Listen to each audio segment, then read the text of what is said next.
اس نے ایک بار پھر سے اس پتے کو دیکھا جو فاخرہ نے اسے دیا تھا۔ تصدیق کر لینے کے بعد اس نے بیل بجائی۔ 1 منٹ، 2 منٹ، 3 منٹ۔ اس نے ایک بار پھر سے گھڑی پر نظر دوڑائی۔ ایک دفعہ پھر سے اس نے بیل بجائی۔ آ رہی ہوں۔ ایک تو صبر نہیں ہوتا آج کل کے لوگوں سے ذرا بھی۔ اندر سے کسی کی کاٹدار آواز آئی۔ کوئی دروازے کی طرف ہی آ رہا تھا۔ پھر دروازہ کھلا۔ سامنے اس کی ماں کی عمر کی ایک عورت کھڑی تھی۔ انہوں نے اسے اوپر سے لے کر نیچے تک تیکھی نظروں سے دیکھا۔ جی وہ میں، اسے سمجھ نہ آیا کہ کیا کہے۔ فاخرہ کی بیٹی ہو نا؟ انہوں نے سوالیہ نظروں سے اسے دیکھا۔ انہوں نے اس کی مشکل آسان کر دی تھی۔ جی جی میں ان کی ہی بیٹی ہوں، اس نے بامشکل کہا۔ اندر آ جاؤ۔ وہ دروازے سے ہٹیں۔ وہ چپ چاپ ان کے پیچھے چل دی۔ وہ اسے لاؤنج میں لے گئی تھی۔ ان کا گھر کافی بڑا تھا۔ وہ اسے لاؤنج میں بٹھا کر خود کہیں چلی گئی۔ وہ سر جھکائے اب آگے کے الفاظ ترتیب دے رہی تھی۔ ایزی ہو کے بیٹھو۔ وہ دوبارہ لاؤنج میں داخل ہوئی۔ شاید انہوں نے اسے الجھا ہوا دیکھ لیا تھا۔ فکر مت کرو، مجھے فاخرہ نے صبح سب کچھ بتا دیا تھا۔ سکینہ، سکینہ، وہ اب بلند آواز میں کسی کو پکار رہی تھی۔ جی جی بیگم صاحبہ، وہ شاید نوکرانی تھی جو بھاگی چلی آئی۔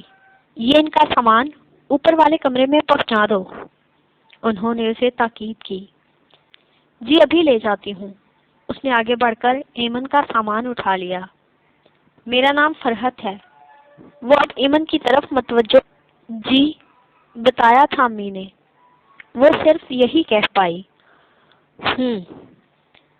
یہاں میں اکیلی نہیں رہتی، میرے ساتھ میرے شوہر بھی ہوتے ہیں، الیاس نام ہے ان کا، اور میرا ایک ہی بیٹا ہے، وہ ملک سے باہر ہوتا ہے پڑھائی کے سلسلے میں۔ وہ لمحہ بھر کے لیے چپ ہوئی۔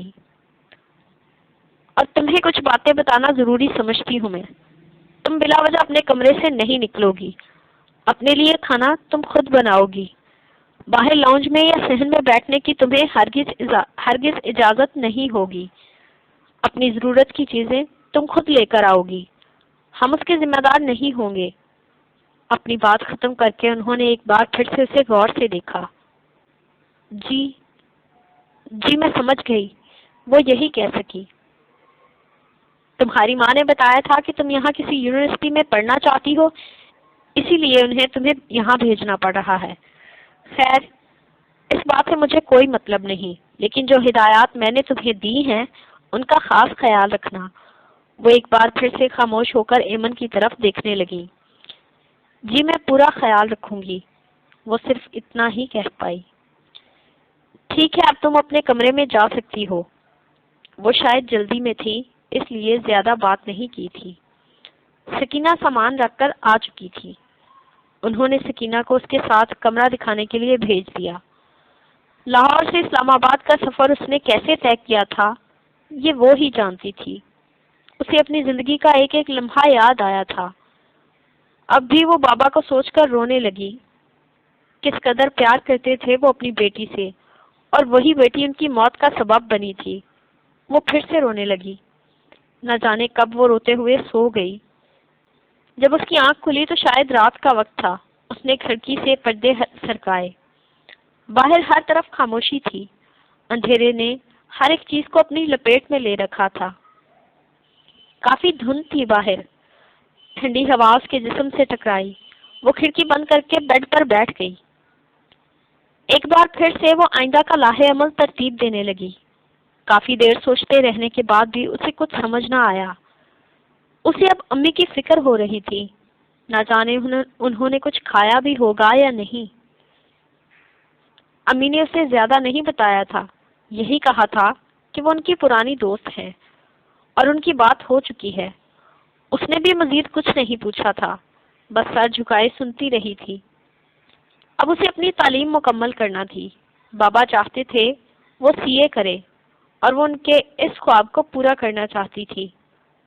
وہ لیٹ گئی، سوچتے سوچتے نہ جانے وہ پھر سے کب سو گئی اسے پتہ نہ چلا۔ اس کی آنکھ صبح دیر سے کھلی، فریش ہو کر وہ نیچے آ گئی۔ لاؤنج میں ہی اسے فرحت نظر آ گئی۔ مجھے پوچھنا تھا کہ کچن کس طرف ہے۔ فرحت کی نظر پڑتے ہی اس نے اپنے آنے کی وجہ پیش کی۔ فرحت خاموشی سے اسے کچن تک چھوڑ آئی۔ یہ تو ان کا احسان تھا ایمن پر کہ انہوں نے اس سے یہاں رہنے اور کھانے پینے کے لیے کسی رقم کی ڈیمانڈ نہیں کی تھی۔ ناشتہ اس نے اپنے لیے خود بنایا تھا، اور پھر ناشتہ کرنے کے بعد وہ برتن بھی دھو دیے جو اس نے استعمال کیے تھے۔ وہ دوبارہ لاؤنج میں آ گئی۔ فرحت اخبار پڑھ رہی تھی۔ اسے اپنی طرف آتا دیکھ کر سوالیہ نظروں سے اسے دیکھا۔ وہ بات یہ ہے کہ مجھے آپ کی مدد کی ضرورت تھی۔ اسے سمجھ نہیں آ رہا تھا کہ بات کیسے شروع کرے۔ ہاں بولو، انہوں نے اخبار سائڈ پر رکھتے ہوئے کہا۔ مجھے جاب کی ضرورت ہے۔ میں سوچ رہی تھی اگر کوئی پارٹ ٹائم جاب مل جاتی تو میرے لیے آسانی ہو جاتی۔ اس نے فرحت کو دیکھتے ہوئے پھر سے بات شروع کی۔ میں یہاں نئی آئی ہوں تو کچھ پتہ نہیں ہے۔ اگر آپ مدد کر دیں میری اس سلسلے میں تو مہربانی ہوگی آپ کی۔ اس نے بات ختم کر کے پھر سے فرحت کو دیکھا۔ اچھا تو یہ بات ہے، ٹھیک ہے میں دیکھتی ہوں اگر اس سلسلے میں تمہاری کچھ مدد کر سکتی ہوں تو، انہوں نے کچھ سوچتے ہوئے کہا۔ وہ سر ہلاتی ہوئی وہاں سے اٹھ گئی کیونکہ اسے وہاں بیٹھنے کی اجازت نہیں تھی۔ کمرے میں آ کر وہ پھر سے سوچنے لگی۔ گھر سے آتے وقت فاخرہ نے اسے جو رقم دی تھی وہ 50,000 تھی۔ مطلب وہ فی الحال ایڈمیشن لے سکتی تھی یونیورسٹی میں۔ اب اسے بار بار فاخرہ کی فکر ہو رہی تھی، نہ جانے وہ کس حال میں ہوں گی۔ اس نے خود سے سوال کیا۔ پھر وہ نیچے چلی آئی۔ وہ وقت ضائع کیے بنا اب کام شروع کرنا چاہتی تھی۔ اسے یہاں آئے ہوئے 1 ماہ ہو چکا تھا اور اب تک اس کا فاخرہ سے کوئی رابطہ نہیں ہوا تھا۔ وہ بہت مصروف رہتی تھی لیکن پھر بھی فاخرہ کی فکر اسے ہر لمحہ رہتی تھی۔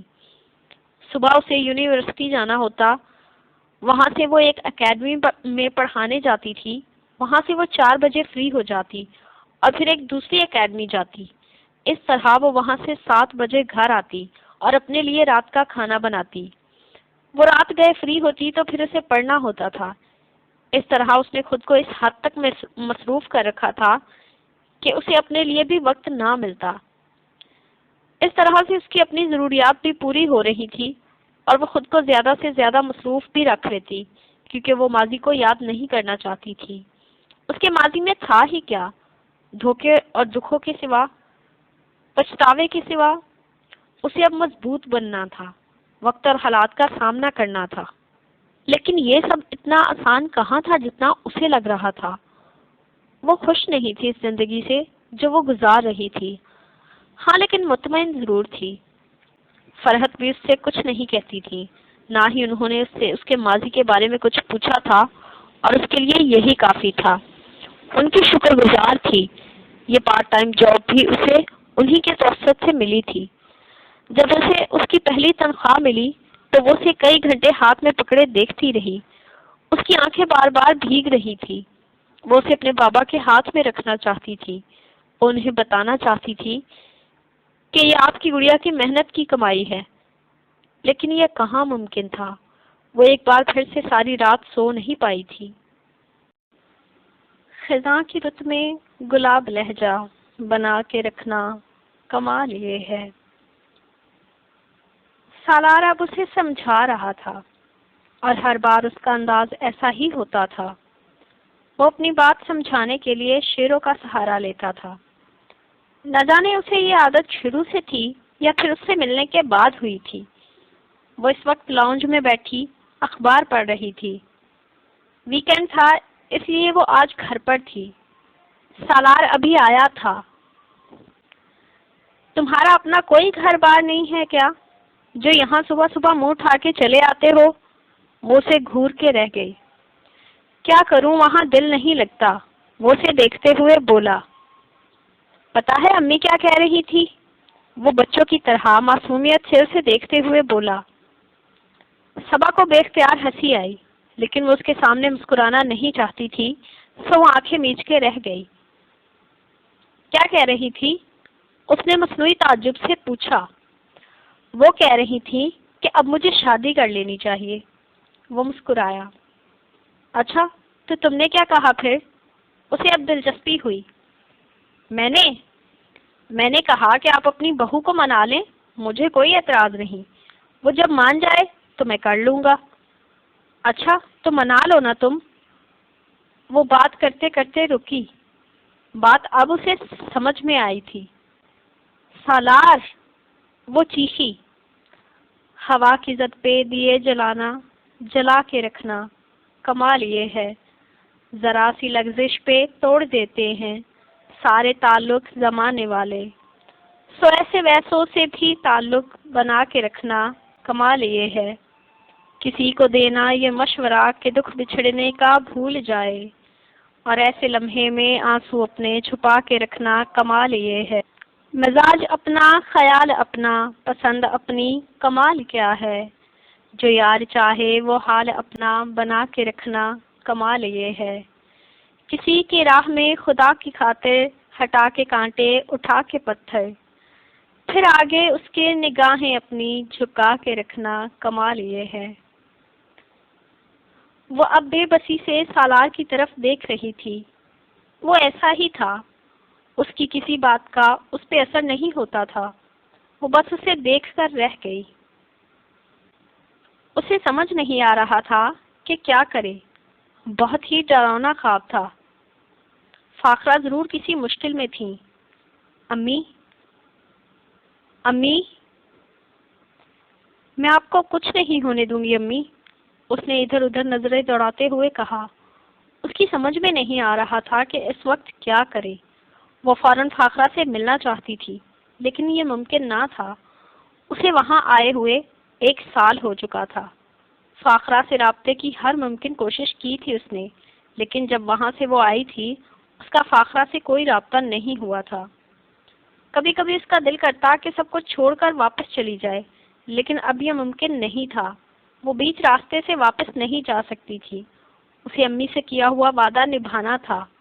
وہ اسی وقت فاخرہ کے پاس پہنچ جانا چاہتی تھی، لیکن کیسے، وہ سوچ کے رہ گئی۔ وہ اسی وقت اٹھی اور اپنا سامان پیک کرنے لگی۔ وہ فیصلہ کر چکی تھی، اسے اب فاخرہ کے پاس جانا ہی تھا۔ وہ کب سے اکیلی تھی، اس سے کوئی رابطہ بھی نہیں کیا تھا۔ وہ مزید اپنا وعدہ نہیں نبھا سکتی تھی، اس لیے اب اسے جانا ہی تھا۔ پیکنگ کرنے کے بعد وہ صبح کا انتظار کرنے لگی۔ بے چینی پل پل بڑھ رہی تھی۔ وہ کمرے میں ٹہلنے لگی۔ فجر کی اذان ہو رہی تھی۔ وہ فوراً اٹھی اور نماز پڑھی، پھر نیچے چلی گئی۔ گھر ابھی مکمل اندھیرے میں ڈوبا ہوا تھا۔ اس نے فرحت کو اس وقت اٹھا کر بتانا مناسب نہیں سمجھا۔ سکینہ کو اس نے کہہ دیا کہ فرحت کو بتا دے کہ اس کی امی کی طبیعت اچانک ہی بگڑ گئی، اس لیے اسے واپس جانا پڑا۔ اب اسے جلد از جلد فاخرہ تک پہنچنا تھا۔ اس وقت رکشہ یا ٹیکسی ملنا مشکل تھا، اس لیے وہ پیدل ہی بس اسٹاپ کی طرف چل دی۔ اسے سمجھ نہیں آ رہا تھا کہ اس وقت کیا کرے۔ میں آ رہی ہوں امی، آپ کی بیٹی آ رہی ہے، اس نے خود کلامی کی۔ وہ آج 1 سال بعد اپنے گھر کو دیکھ رہی تھی۔ کبھی وہ بے دھڑک یہاں رہتی تھی، ہر ایک چیز پر پورا اختیار تھا اس کا، لیکن اب اسی گھر سے اسے ڈر لگتا تھا۔ کس قدر بے رحم ہوتے ہیں لوگ، پل بھر میں لوگوں کی زندگی اجاڑ دیتے ہیں، لوگوں کا سکھ، ان کی خوشی ان سے چھین لیتے ہیں، یہ جانتے ہوئے بھی کہ دنیا مکافات عمل ہے، اور جس قدر انہیں کسی پہ اختیار ہے خدا کو ان پر اس سے زیادہ اختیار ہے۔ ایک بار پھر سے اس کی آنکھیں دھندلا گئیں۔ دروازہ کھلا تھا، وہ سیدھی اندر چلی گئی۔ اس کے ہاتھ کانپ رہے تھے، نظریں ماں کو دیکھنے کے لیے بے قرار تھیں۔ صحن میں اپنا سامان رکھے وہ اندر کی طرف بھاگی۔ امی! اس کے منہ سے چیخ نکلی۔ اسے یقین نہیں آ رہا تھا کہ فاخرہ کی یہ حالت بھی ہو سکتی ہے۔ میری بچی، فاخرہ نے بمشکل یہ الفاظ منہ سے نکالے۔ وہ اٹھنے کی کوشش کرنے لگی۔ امی آپ لیٹی رہیں، وہ اپنے آنسو صاف کرتے ہوئے بولی۔ اس نے ارد گرد دیکھا، گھر کی ہر ایک چیز گرد سے اٹی ہوئی تھی۔ ٹیبل مختلف قسم کی دواؤں سے بھرا ہوا تھا۔ اسے اور زیادہ دکھ ہوا، یہ سب اس کی وجہ سے ہوا تھا، سب کچھ۔ امی آپ نے مجھے بتایا کیوں نہیں؟ آپ بیمار تھی اور آپ نے مجھے یہ بتایا تک نہیں، کیوں کیا آپ نے ایسا؟ وہ ان کے ہاتھ چومتے ہوئے بولی، میرا بچہ، میں تمہیں پریشان نہیں کرنا چاہتی تھی، میں چاہتی تھی تم محنت کرو، اپنا اچھا مستقبل بناؤ، وہ بامشکل ہی کہہ پائیں۔ 1 سال میں وہ کس قدر کمزور ہو گئی تھی، ان کی آواز میں کپکپاہٹ تھی، کوئی بھی لفظ ان سے صحیح سے ادا نہیں ہو پا رہا تھا۔ مجھے معاف کر دیں امی، یہ سب کچھ میری وجہ سے ہوا۔ وہ رونے لگی۔ نہ میرا بچہ، ایسا نہ کہہ، تیرا کوئی قصور نہیں، اور جس کا قصور ہے دیکھنا وہ سزا بھی بھگتے گا۔ اللہ کی لاٹھی بے آواز ہے، وہ سزا ضرور بھگتے گا۔ وہ میرے جانے کے بعد آیا تھا کیا؟ اس نے ڈرتے ہوئے پوچھا۔ فاخرہ نظریں چرا گئیں۔ امی بتائیں نا، پلیز مجھے بتائیں، میرا دل بیٹھا جا رہا ہے۔ اس نے آپ کو کوئی چوٹ تو نہیں پہنچائی؟ اسے تشویش ہوئی۔ نہیں، مجھے کوئی چوٹ نہیں پہنچائی، وہ آتا رہتا ہے، تمہارے بارے میں پوچھتا ہے، میں یہی کہتی ہوں کہ مجھے نہیں پتا۔ اس نے پورے گھر کی تلاشی بھی لی تھی اور مجھے کئی بار دھمکیاں بھی دے چکا ہے، لیکن اب تک کوئی نقصان نہیں پہنچایا۔ انہوں نے اپنی بیٹی کی پریشانی کو دیکھتے ہوئے کہا۔ وہ کچھ مطمئن ہوئی۔ میں ڈنر تیار کرتی ہوں، پھر مل کر ڈنر کریں گے۔ وہ انہیں خوش کرنا چاہتی تھی، اس لیے ان سے زیادہ کچھ نہیں پوچھا۔ کچن میں آ کر اس کا ضبط ٹوٹ گیا۔ وہ منہ پہ ہاتھ رکھے بے آواز رونے لگی۔ کس قدر خوشحال گھرانہ تھا ان کا، اسے کبھی کوئی پریشانی نہیں ہوئی۔ بابا اس سے کس قدر پیار کرتے تھے، گھر میں ہر طرف اس کے کہے گونجتے تھے، اور آج اس کی وجہ سے کیا کیا ہو گیا تھا۔ اسے خود سے نفرت محسوس ہو رہی تھی۔ کافی دیر وہ روتی رہی تھی۔ جب دل کا بوجھ ہلکا ہو گیا تو چپ کر گئی۔ بابا تو اس کا ساتھ چھوڑ گئے تھے، لیکن امی کو اسے بچانا تھا۔ بابا کو وہ کھو چکی تھی اور اب امی کو وہ نہیں کھونا چاہتی تھی۔ ایک وہی واحد رشتہ تو رہ گیا تھا اس کے پاس، لیکن اب اسے یہ رشتہ نہیں کھونا تھا۔ رات کو اس نے امی کے ساتھ مل کے کھانا کھایا، پھر برتن دھونے کے بعد وہ ایک بار پھر سے امی کے پاس آ گئی۔ میرے بعد ایک پل بھی اس گھر میں مت رہنا، وہ تمہیں چھوڑے گا نہیں، تم چلی جانا۔ امی، یہ آپ کیسی باتیں کر رہی ہیں؟ وہ ان کی بات کاٹتے ہوئے اداسی سے بولی۔ کچھ نہیں ہوگا آپ کو، کچھ بھی نہیں، میں آ گئی ہوں نا، آپ کو اپنے ساتھ لے جاؤں گی، آپ میرے ساتھ رہیں گی، میں آپ کا خیال رکھوں گی، آپ بالکل ٹھیک ہو جائیں گی۔ وہ ان کا ہاتھ پکڑے انہیں تسلی دینے لگی۔ میری بیٹی، انہوں نے اسے خود سے لپٹا لیا، تم کبھی خود کو اکیلا مت سمجھنا، یہ اکیلا پن تو ہمارا وہم ہوتا ہے، کیونکہ ہمارا رب تو ہمیشہ ہمارے ساتھ ہوتا ہے، وہ اپنے بندوں کو کبھی اکیلا نہیں چھوڑتا، اور بے شک اس نے سب کے لیے بہترین رکھا ہوتا ہے۔ وہ اب اسے سمجھا رہی تھی۔ اور ایسا نہیں تھا کہ تمہارے باپ کو تم پہ یقین نہیں تھا، وہ تو اسجد کے پاس بھی گیا تھا۔ یہ آپ کیا کہہ رہی ہیں امی؟ بابا اسجد کے پاس گئے تھے؟ وہ حیران ہوئی۔ ہاں بیٹا، وہ چاہتے تھے کہ اسجد تم سے شادی کر لے تاکہ تمہاری عزت بچ جائے، لیکن اس نے تمہارے باپ سے کیا کیا کہا یہ تمہیں بتانے لائق نہیں۔ آفاق بھلا کہاں اپنی بیٹی کے بارے میں ایسی باتیں سن سکتے تھے۔ اس رات وہ بہت روئے تھے، وہ ساری رات نہیں سو سکے تھے، بس وہ برداشت نہیں کر سکے اور چل بسے۔ شاید انہیں اندازہ ہو چکا تھا کہ ان کی زندگی کے چند لمحات بچے ہیں۔ انہوں نے تمہارے حوالے سے مجھے اس رات بہت ہدایات دی تھی۔ انہیں تمہاری بہت فکر تھی، ان کی آنکھوں میں اب آنسو امڑ آئے تھے۔ شاید وہ رات ایک بار پھر سے اس کی آنکھوں کے سامنے چل رہی تھی۔ وہ اپنی ماں سے لپٹ گئی۔ اس رات انہوں نے دیر تک باتیں کی۔ فاخرہ کے سونے کے بعد اس نے اٹھ کر ان کا سامان پیک کیا۔ رات کے 2 بج رہے تھے۔ وہ اپنے کمرے میں چلی گئی۔ اسے صبح جانا تھا، اس لیے اب وہ آرام کرنا چاہتی تھی۔ صبح وہ کافی دیر سے اٹھی تھی۔ وہ پہلے فاخرہ کے کمرے میں گئی، وہ ابھی تک سو رہی تھی۔ اس نے انہیں جگانا مناسب نہیں سمجھا۔ بغیر آواز کیے وہ کچن میں چلی گئی۔ ناشتہ تیار کرنے کے بعد وہ انہیں اٹھانے آئی تھی۔ امی اٹھے، میں نے ناشتہ بنایا ہے۔ اٹھے نا، ناشتہ کر لیں، پھر ہمیں جانا ہے۔ وہ ان کے پاس کھڑی انہیں اٹھانے کی کوشش کرنے لگی۔ جب اس کی آواز ان کے جسم میں کوئی حرکت نہ ہوئی تو اسے تشویش ہوئی۔ امی، امی! اب وہ ان پہ جھکی، ان کی نفس ٹول رہی تھی۔ امی! وہ چیخی۔ وہ تو رات کے کسی پہر میں ہی خالق حقیقی سے جا ملی تھی۔ اس دنیا کو اور اس کی پریشانیوں کو وہ خیر آباد کہہ چکی تھی۔ اسے قسمت کی ستم ظریفی پہ یقین نہیں آ رہا تھا۔ وہ پاگلوں کی طرح وہ ماں کے وجود کو جھنجھوڑے جا رہی تھی، جیسے شاید ان کے وجود میں کوئی حرکت ہو اور وہ اٹھ بیٹھے۔ جب وہ تھک گئی تو ان کے پاس بیٹھ کر رونے لگی۔ زندگی نے اس کے ساتھ بہت برا کھیل کھیلا تھا۔ اسے اس کا سب کچھ چھین لیا تھا۔ وہ کیوں نہیں مری تھی جو قصوروار تھی؟ وہ کیوں زندہ تھی؟ اور جو بے قصور تھے وہ تڑپ تڑپ کر جان دے چکے تھے۔ شام تک امی کی تدفین ہو چکی تھی۔ محلے کے لوگوں نے اس سلسلے میں اس کی بہت مدد کی تھی، خاص طور پر شہناز بیگم نے۔ وہ اس کی غیر موجودگی میں بھی امی کا خیال رکھتی تھی۔ وہ ابھی تک سنبھلی نہیں تھی۔ شہناز بیگم نے اسے کہا تھا کہ وہ اکیلی ہے تو وہ رات کو اس کے پاس رک سکتی ہے۔ اس نے انکار کر دیا۔ اگر تنہائیاں اس کے مقدر میں لکھ دی گئی تھیں تو وہ ان کا سامنا کرنا چاہتی تھی۔ کافی رات ہو چکی تھی۔ وہ اس وقت وہاں سے چلے جانا چاہتی تھی، لیکن حالات اتنے اچھے نہیں تھے لاہور کے کہ وہ رات کو سفر کر سکتی۔ اس لیے یہ رات تو اسے یہیں پر گزارنا تھی۔ وہ وہیں صحن میں بیٹھ گئی۔ اپنے بچپن سے لے کر اب تک وہ ایک ایک پل کو سوچ رہی تھی۔ وہی اس سب کی ذمہ دار تھی، اپنی ماں کی موت کی، اپنے باپ کی موت کی۔ وہ اب بے آواز رو رہی تھی، اور وہ رونے کے سوا کر بھی کیا سکتی تھی؟ آج بھی وہ مجبور تھی، بے بس تھی۔ آج وہ اپنی ماں کو بار بار نہیں پکار رہی تھی، کیونکہ وہ جانتی تھی کہ پکارنے سے اس کی ماں واپس نہیں آ جائے گی۔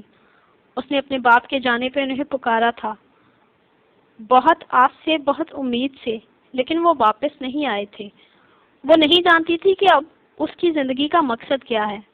وہ مر جانا چاہتی تھی۔ اس نے شدت سے مر جانے کی خواہش کی تھی، لیکن کچھ دعائیں قبول نہیں ہوتی، ٹھیک اسی طرح جیسے کچھ چیزیں زندگی میں بن مانگی دعاؤں کی طرح شامل ہو جاتی ہیں۔ کون سیکھا ہے صرف باتوں سے؟ سب کو ایک حادثہ ضروری ہے۔ اسے کسی سے شکوہ نہیں تھا، وہ اپنے باپ سے بھی نہیں۔ وہ غیرت مند باپ تھا، اس لیے وہ برداشت نہیں کر سکا۔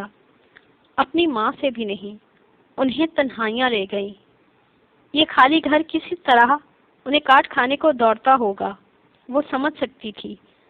ہاں، لیکن بے بس وہ محسوس کر رہی تھی، اور محسوس کرتی بھی تو کیسے؟ اس کی ماں نے اسے محسوس کرنے ہی کب دیا تھا؟ اسے اپنے رب سے بھی کوئی شکوہ نہ تھا، کیونکہ وہ جس کام سے روکتا ہے بعض اوقات انسان اسی کام میں خوشی محسوس کرتا ہے، اور جب اسے اس کے غلط فیصلے لے کے ڈوبتے ہیں تو اسے اپنے رب سے شکایتیں ہونے لگتی ہیں، کیونکہ انسان کی فطرت میں شامل ہے کہ وہ خود کو کبھی بھی غلط نہیں کہتا۔ ہاں، اسے خود سے شکایت تھی، خود سے گلہ تھا، وہ خود سے ناراض تھی، پریشان ہو۔ وہ اس سے سوال کر رہا تھا۔ اس کا دل چاہا اسے گریبان سے پکڑے اور چیخ چیخ کے بتائے کہ ہاں، میں ہوں پریشان، اور تم ہی پریشانی ہو میری زندگی کی سب سے بری حقیقت تو ہو تم، وہ حقیقت جسے چاہ کر بھی اپنی زندگی سے دور نہیں پھینک سکتی۔ اب سب کچھ چھن چکا تھا اس سے۔ نہیں، مر چکی ہوں میں، وہ تلخی سے بولی۔ دنیا بھر کا زہر امڑ آیا تھا اس وقت اس کے لہجے میں۔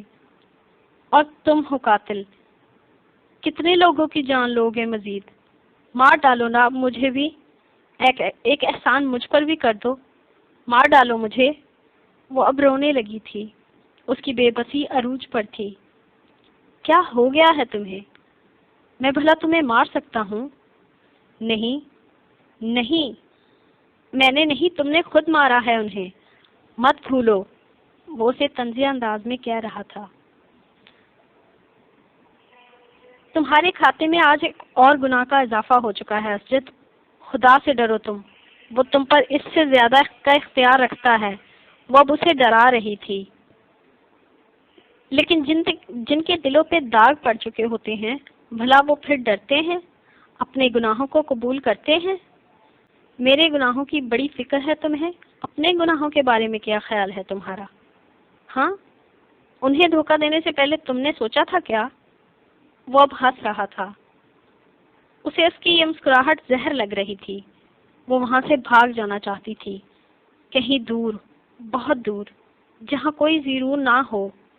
اسے انسانوں سے نفرت تھی جن کے ڈسے کا کوئی علاج نہ تھا، جو ایک دوسرے کے لیے زمین تنگ کر دیتے تھے، یہ سوچے بنا کہ ان کے رب نے انہیں اس چیز کا اختیار دیا ہے یا نہیں۔ ہاں، دیا تھا میں نے دھوکہ، اور اس کی سزا بھی بھگت رہی ہوں۔ اسی لیے تو تمہیں خبردار کر رہی ہوں۔ خدا کی لاٹھی بے آواز ہے، جب وہ اپنی رسی تنگ کرتا ہے نا تو سانس لینا بھی مشکل ہو جاتا ہے۔ وہ اسے ڈرا رہی تھی، سمجھا رہی تھی، لیکن اس کے سامنے کھڑے شخص کا ان باتوں سے دور دور تک کوئی واسطہ نہ تھا۔ ابھی تو تم اس وقت سے ڈرو جب تم میرے رحم و کرم پہ ہو۔ کچھ بھی کر سکتا ہوں میں تمہارے ساتھ۔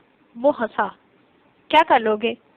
ہاں، سب کچھ تو چھین چکے ہو مجھ سے، کیا رہ گیا ہے میرے پاس؟ اب کیا کر لو گے تم؟ وہ مضبوط لہجے میں بولی۔ اچھا، سچ میں تمہیں لگتا ہے کہ تمہارے پاس کھونے لائق کچھ نہیں؟ وہ اس کے قریب ہوا۔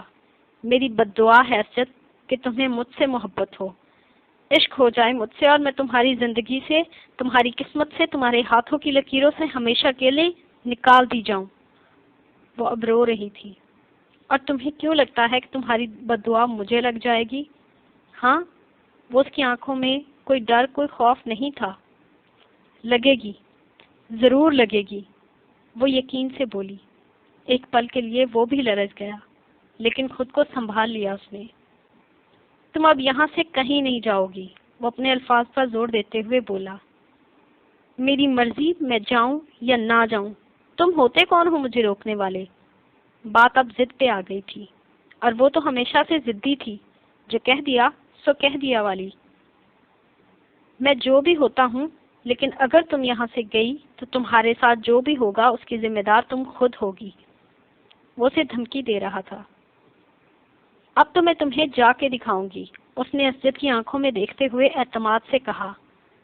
جسٹ ویٹ اینڈ واچ، وہ مضبوط لہجے میں کہہ رہی تھی۔ اپنی بات ختم کر کے وہ اندر کی طرف بڑھی۔ اسجد مٹھیاں بیچ کے رہ گیا۔ اتنی آسانی سے تو تمہیں ہاتھ سے نہیں جانے دوں گا، اس نے خود کلامی کی۔